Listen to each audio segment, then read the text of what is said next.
What we are understanding from history today is that it is a set of events that are put together by historians in order to make some sense. And based upon the intention of the one who puts it together, you will get a flavor, a subjective approach. And so in the past, we learned that history, or ancient history, BC, before Christ, that people were ignorant and unorganized and savage. And then it was the Greeks, really, that raised up civilization, and then the Romans, and the Romans fell.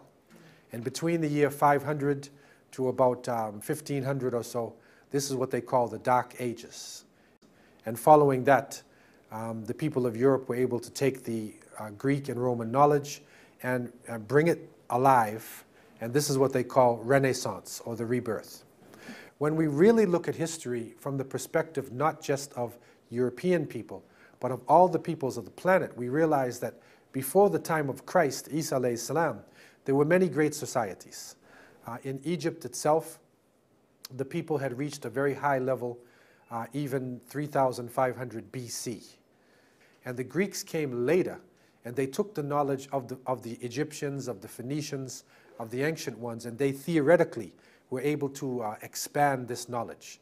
But what was important about the age of Islam is that the Prophet ﷺ sent his followers out seeking knowledge from all parts of the world and giving them the message of Tawheed, and that is unity, inclusion. And so that includes not only just spiritual things, but educational things. And that was the beauty of Islam, that the Muslims were able to take the knowledge of the ancient ones, put it with a Tawheedic understanding, the oneness of God, and they were able to make theory practical. So they were able to take theoretical knowledge and apply it. So not just theoretical math, applied math. Not just theoretical chemistry, applied chemistry, applied sciences, the scientific method, the basis of modern medicine. And you can continue to go on. So that period, somewhere between 622 and 1492, approximately in this age, this was the golden age of Islam. And so we recognize that Muslims took the torch of civilization, and they were able to now expand on what had been done previously by other people and put it in a modern form.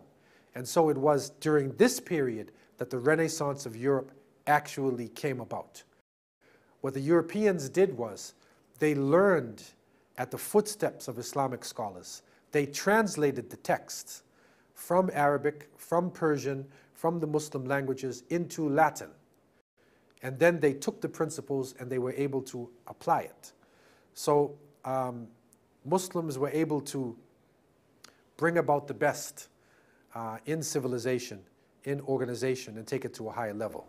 What was unique about the Islamic period is that the science was ethical. There was morality. And so that is probably the reason why Muslims were able to go so high, so fast. So we find in Al-Andalus, which is a good example of this, that Muslims came into the country and found the people oppressed. They found them backward. They found them living in a very simple state. And they liberated them, number one. And they brought down the tyrants, lifted the taxes. They did not force Islam on the people. And then they were able to develop with the great leaders like Abdurrahman ad-Dakhil, the Falcon of Quraysh, who came in and was able to organize, the people, bring in water, bring in agriculture, encourage education, encourage tolerance. And so because of that open-mindedness, that practical use of knowledge, that simple, uncomplicated way of life, Muslims attracted people to the society.